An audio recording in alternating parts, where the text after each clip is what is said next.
reads that are not picking up anymore. And it takes a lot of time to go back and reread everything. A lot of expense back and forth and time. And the reason we put in to begin with was where they're located, unsafe to read, down Lincoln Street, underneath buildings and basements. We've got one that's in a crawl space. And that's an actual commercial meter, a larger meter.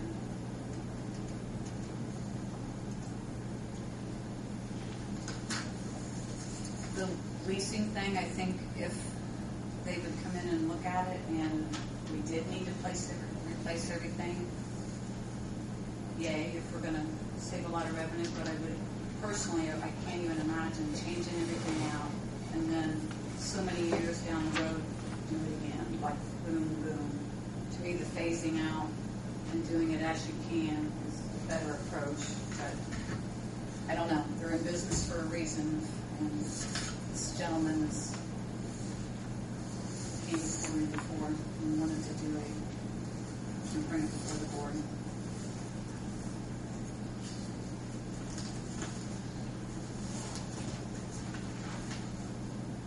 You say he did make a... He didn't do a full presentation. He just brought this before the board and showed them. They were on time restraints. There was another meeting following. It was actually our public hearing for our rates. It was in between the Board of Works and the council meeting. So there wasn't enough time to actually do a full presentation.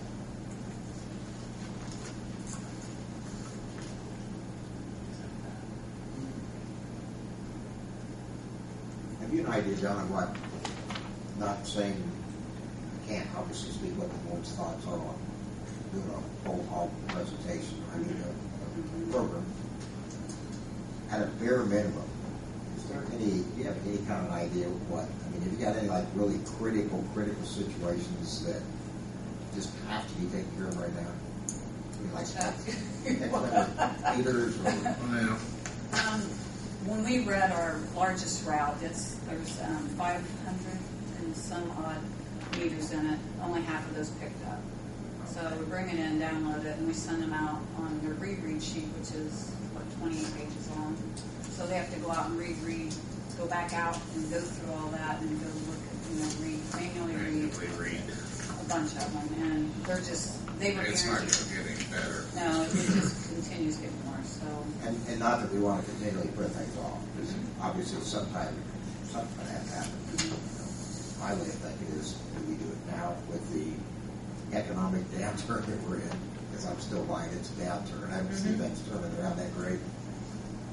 But we don't, on the other hand, I think want to band-aid everything. But I guess, at the risk of sounding like a band-aid situation, it's doable right now. I mean, so we have to go back out and manually reread some. It's a lot. A lot. It's like another person needs to help type of thing. So all of our equipment is the laptop. This time I had to restart it 2 or 3 times just to be able to get those readings uploaded. It's 8 years old. Handhelds are 8 years old. Everything is like just waiting for it not to work. Yeah. Basically, everything's outdated. Computer, though, the laptop, like a master, so to speak. It's a tough notebook. Is that something that, as I am on this, the new laptop would solve that problem? Is it the unit itself? If we had a current, we don't pay maintenance agreement or anything on the software or anything. Yeah.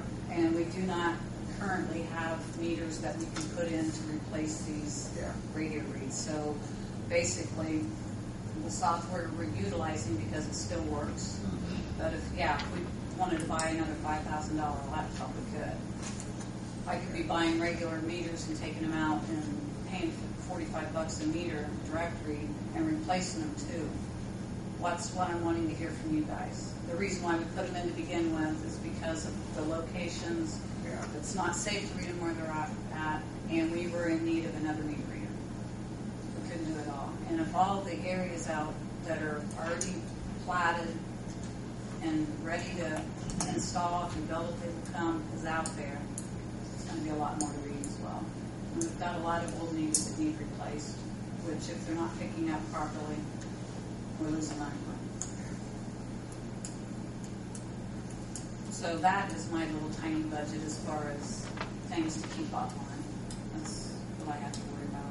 As far as, regular computers in the office, we use them until they completely crash.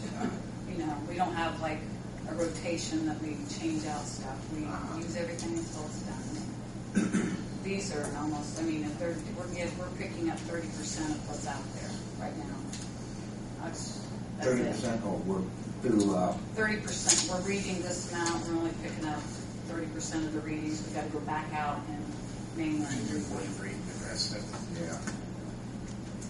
Every time they come in, it's different. That's a joke, we keep it on the chalkboard.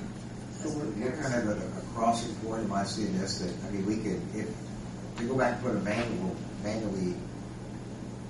read meter in. Is that what I want to say?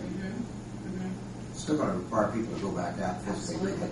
Yep, every month. And during the winter months, we cannot get into meter pits. We've had so many situations where this month was one of the worst that I've seen. Week-wise, we were okay, but 2 months in a row on a lot of the accounts, we had to estimate readings in 2 months. And then that third month, when we get the reading finally, we had one customer that ended up using 24,000 cubic feet. I know he talked to you too, Rick Jackson.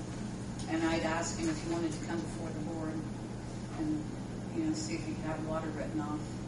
And I told him that it was, and he didn't come to talk to you guys. But it was an empty unit, and we didn't read it for 2 months because of 30-day cycles, snow, freezing. We don't get in a meter pit unless it's 20 degrees or below. We don't open the lid.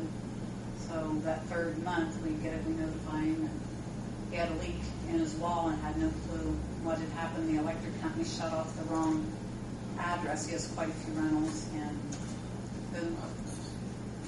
but that's just one instance. We get phone calls, and if somebody's bill is $3 to $5 higher, and through Christmas, New Year's, all that, it was estimated, then, the third month or second month, whatever, it just takes a lot of time, and it's not, you don't have the readings. Leaks, it's not like an electric meter or a gas meter. It's wintertime, you have leaks.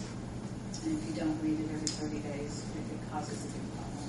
Not only for the consumer, but for our office staff as well. That was another reason why we started the radio read system to begin with. A long time ago. We did bypass the technology of touch reads. We didn't ever do that, so we have the devices under the lid, and you have a wand that you touch the lid, it gets a reading, and go on to the next one. And we bypassed that era and just went to the radio read. Are there any radio read units that, for example, the ones in the crawl space, the danger zone, is there any radio read unit? Theoretically, could we call up somebody and say, hey, we need one radio read unit to replace that? Is there something available? No. If you go with a different system, yes. The system So we have to change the whole now. system. Nothing that would integrate with what we're currently using. No. That's the issue. I could just bring something before the board and say, here, this is our quote for blah, blah, blah. Yeah. And make that decision myself. I'm getting the board's involvement. Where do you guys want to go with this? Because it is expensive, but we did it for a reason. And it's because the company that we bought those radio reads from went bankrupt. Yes. But there's, and this may be a stupid question, there's not a warehouse somewhere in Idaho that's got a radio read and sitting there that we can find. They're just not available, right? We could probably take Rural Water's old ones that they take off because they went with the new system because of if they have some of their old boxes, but they're going to be wearing out as well. The letter that I distributed, I don't know how long ago it's been, it had the history of when we purchased, how much we paid for them, the letters that I was sent from the companies, and it's the timeline when all this happened. And the company that took over the assets, of course not the debt, they bought what was left of that, like the licensing and all that. We did get 100 of those, but we had no wires, and they could not provide the wires from that to that. And we need to replace everything anyway, and it's a matter of basically starting.